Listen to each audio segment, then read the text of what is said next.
O embate entre a Câmara dos Deputados e o Senado Federal continua dando o que falar.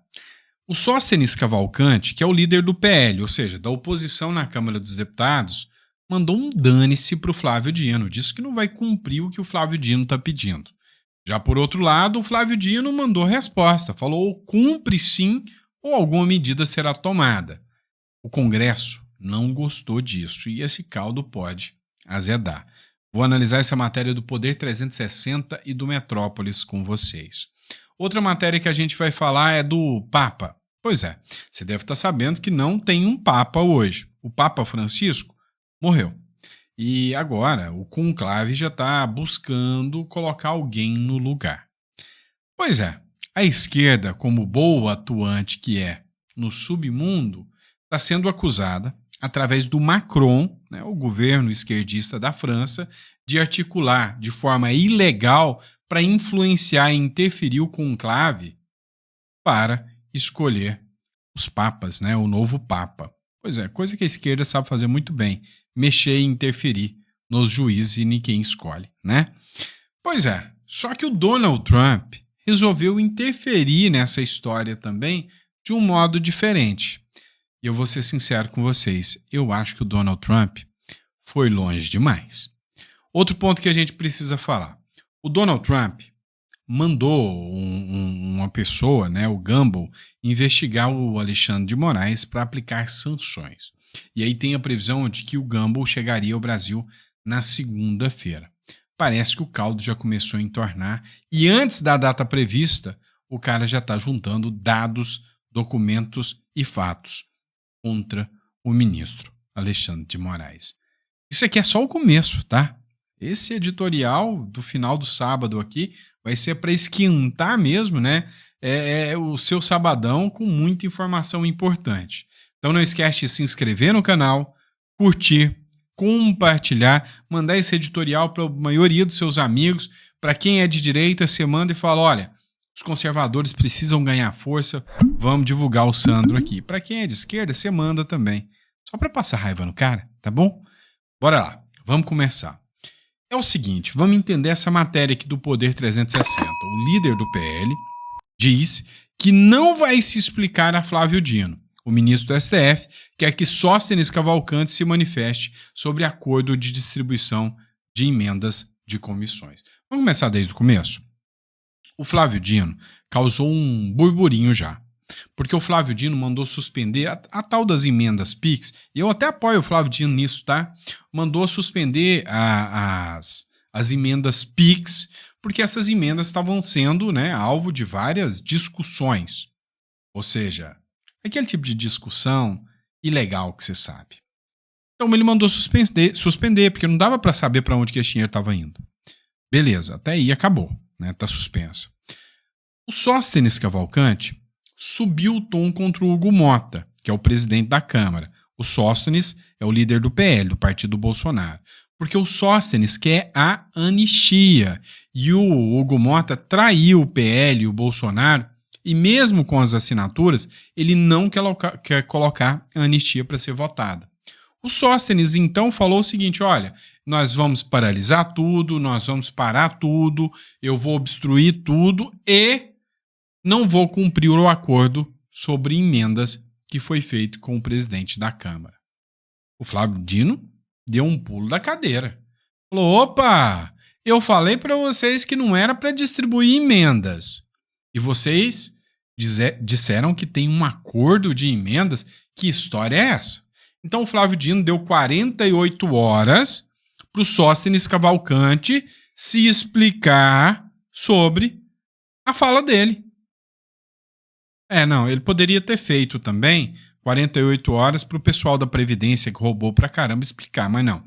Foi o Sóstenes, líder do PL e da oposição, para que ele explicasse. O que acontece? O Sóstenes deu resposta e falou, não, eu estou atuando como parlamentar. E aí eu tenho imunidade parlamentar. Não tenho que explicar para você o que eu digo ou não. Ou seja, ele peitou o Flávio Dino. Agora o Flávio Dino volta e diz, nananina não, você vai ter que se explicar assim, eu quero saber o que você está fazendo. Emendas. Dino nega pedido de Sóstenes e quer a resposta do Congresso. Agora o Congresso vai ter que dar a resposta para o Flávio Dino. Que história é essa de acordo sobre emendas? Só que a grande questão que chamou a atenção aqui é que o Flávio Dino afastou a imunidade parlamentar do Sóstenes. Rasgou a Constituição, para falar a verdade. Porque o Flávio Dino falou o seguinte: não, tá certo que você tem imunidade parlamentar sobre suas opiniões, palavras e votos.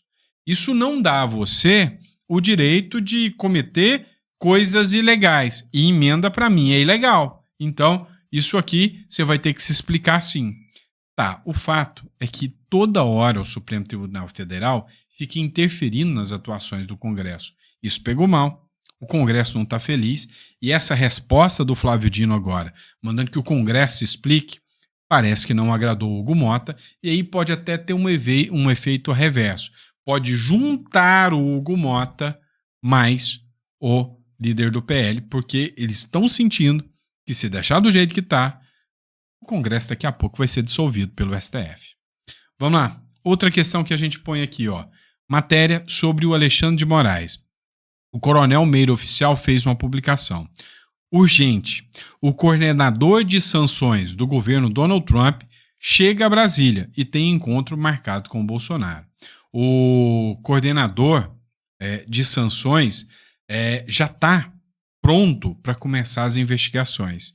E as informações que se tem é que ele tinha previsão para chegar na segunda-feira, que ele até anteciparia isso porque ele está faminto, vamos dizer assim, por investigar o Alexandre de Moraes. O Gumbel, que é o investigador que está vindo, né, que é o diretor do Conselho de Fiscalização e Sanções lá dos Estados Unidos, ele vem com uma bagagem bem ampla e vasta para buscar dados sobre o ministro Alexandre de Moraes e sobre possíveis violações. Vamos lá, regressando aqui, falando ainda sobre o Sóstenes e a anistia, a batalha da anistia. Alcolumbre abraça o plano alternativo e eleva a tensão com o bolsonarismo. O que aconteceu? O senador Davi Alcolumbre, ele está querendo, para proteger e blindar o STF, criar um outro PL que, em vez de dar anistia, ele só dá, né, uma redução de penas. Para quê?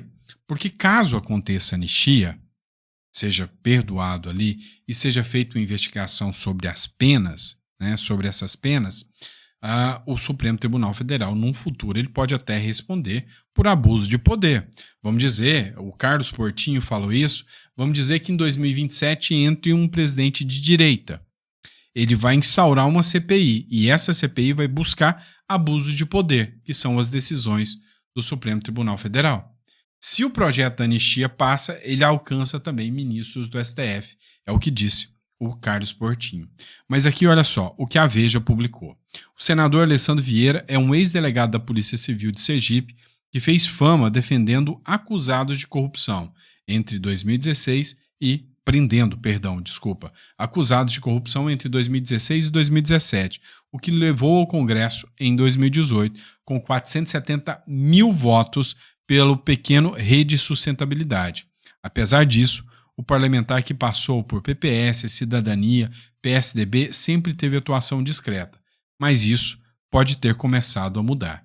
No dia seguinte à coordenação da cabeleireira Débora Rodrigues dos Santos, conhecida por pichar a estátua do STF, Vieira apresentou um projeto de lei para reduzir as penas do 8 de janeiro, alegando que as decisões do Supremo se afastam cada vez mais do ideal de justiça.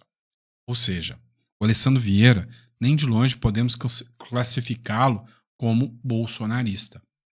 O anseio de partir para cima do Supremo por causa das ilegalidades nas penas impostas no 8 de janeiro alcança até deputados e senadores, como é o caso do Alessandro Vieira, que já teve até em partidos de esquerda, PSDB, PPS, né?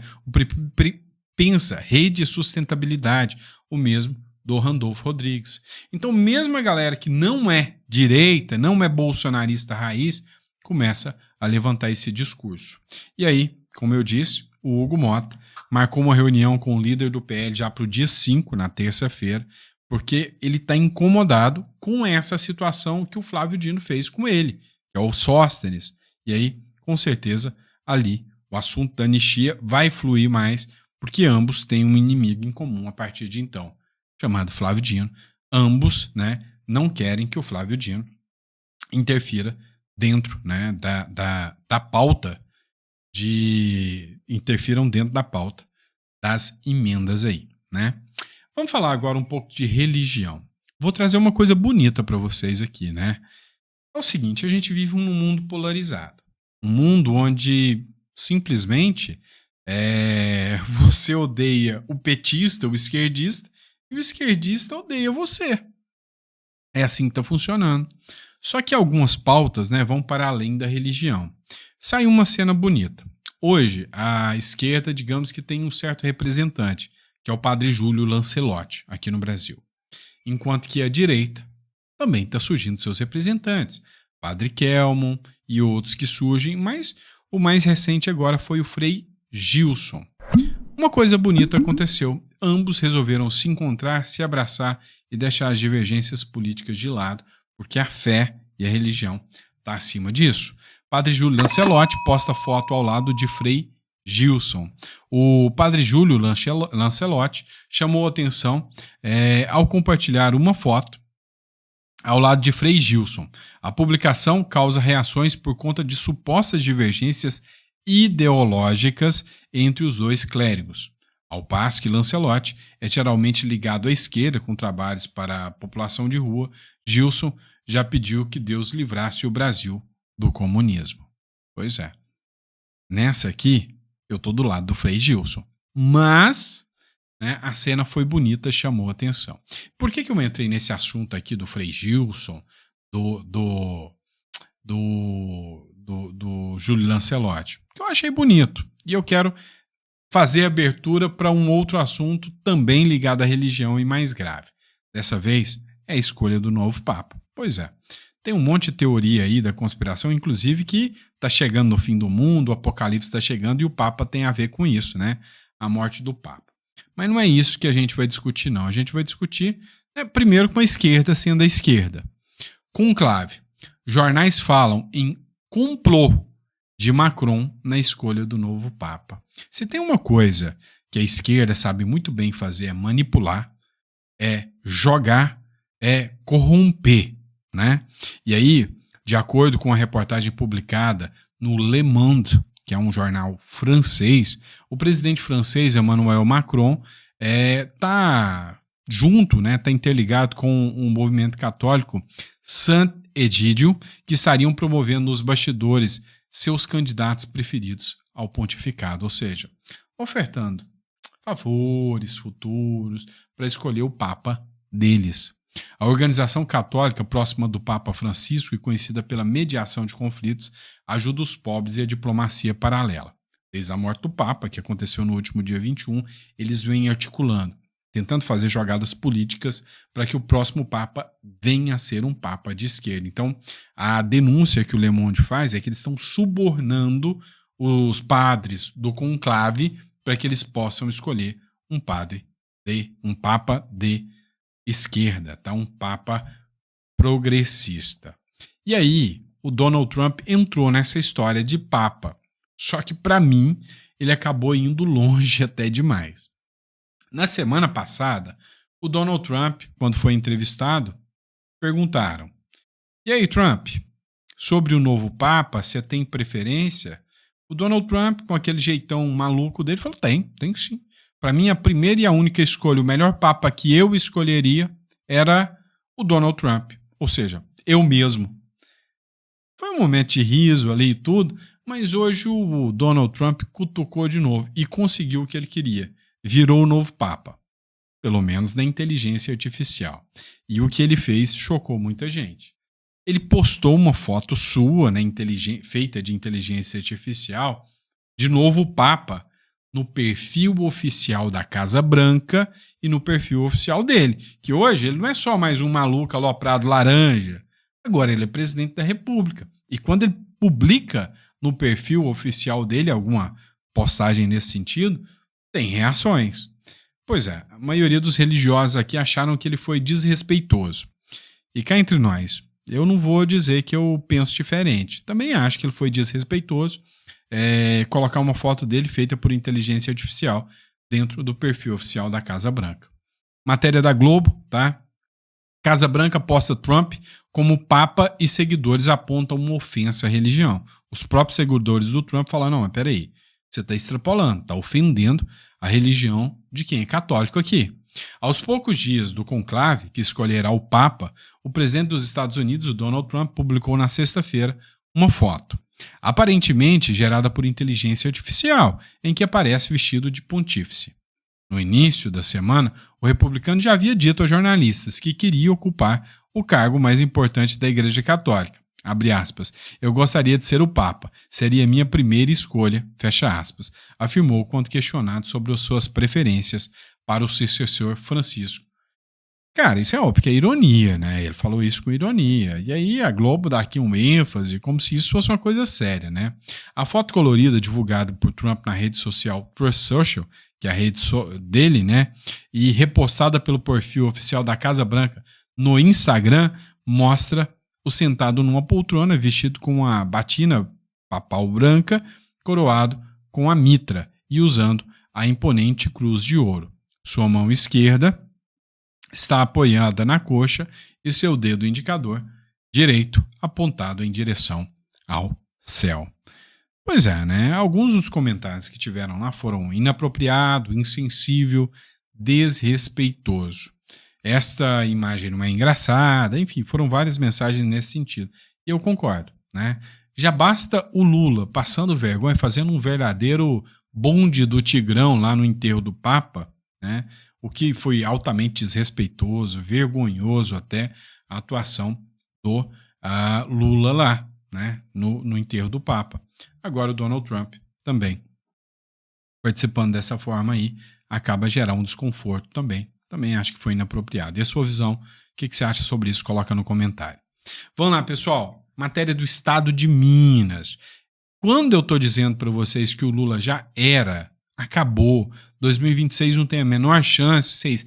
Ai, mas Sandro, não é bem assim. Só se alguém atuar para derrotar, né, a democracia no Brasil.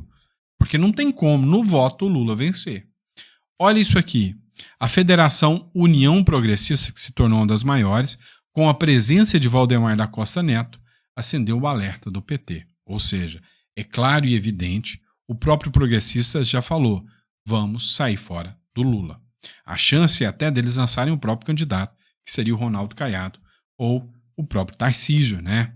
Com a hipótese também do próprio Republicanos do Tarcísio se alinhar e fazer, né, aí parte também dessa confederação. Com grande base política em estados e municípios, alinhamento entre Federação União Progressista e PL preocupa o PT. A presença de Valdemar da Costa Neto no evento da Federação da União Progressistas acendeu um alerta no PT em relação a 2026, com a participação de destaque em cima do palco e ao lado dos líderes da Federação UP, que é a UP, né, União Progressistas, a presença do presidente do PL passou a mensagem de que o partido, União Brasil e o PP andarão juntos para 2026. Flávio Bolsonaro também estava lá e o líder do PL, Valdemar da Costa Neto, estava lá o Sóstenes Cavalcante, que é o líder do PL, também estavam presentes, né, o governador do Rio de Janeiro, Cláudio Castro, também do PL, ou seja, foi em peso, centro-direita. Fizeram questão de jogar, né, a turminha da Left People, da esquerda, ali de lado, né? Jogaram todo mundo de lado e deram a entender muito bem que eles estão fora da jogada. Vamos lá, pessoal. Questão do escândalo do INSS. Aconteceu um momento interessante. A jornalista tentou dar uma lacrada em cima do Roberto Marinho, né? Do Rogério Marinho, perdão. E o Rogério Marinho é um dos senadores mais preparados que eu já vi. O cara é uma máquina, o cara é uma potência. E aí o que aconteceu? Tomou uma invertida gigantesca a jornalista. Dá uma olhada nesse trecho aqui. Senador, qual é o risco de uma CPMI, por exemplo, avançar no Congresso e começar a olhar justamente para o que aconteceu na Previdência ainda no governo do ex-presidente Jair Bolsonaro, que, como a gente mencionou aqui, no último ano acabou não vetando esse jabuti que aumentou, que deixou afrouxar essa fiscalização sobre esses descontos do INSS. Bom, primeiro, Jussara, nós aqui no governo de Bolsonaro que propusemos essa validação. Ela nunca existiu, mais de 30 anos, desde 1991 nunca existiu, foi uma inovação nossa. Depois, como eu falei anteriormente, no governo do presidente Bolsonaro, nós diminuímos nos 2 primeiros anos, nos 3 primeiros anos, o número de consignados. Nós tomamos ações muito firmes, nós fizemos a MP antifraude, então nós somos absolutamente tranquilos em relação a esse processo. Nós queremos a apuração justamente porque estamos tranquilos.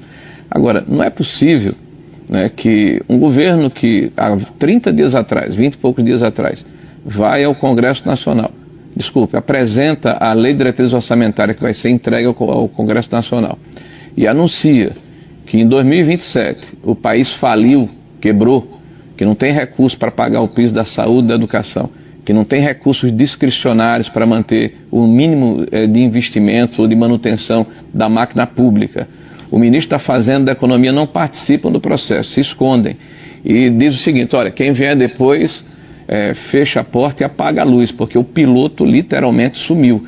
Então a agenda do governo, ela na verdade hoje ela é danosa para a população brasileira e para a sociedade brasileira. Eu me pergunto muitas vezes, né, qual é o papel da oposição hoje no Congresso Nacional. Eu digo, é de preservar um legado, porque ele diariamente ele é atacado.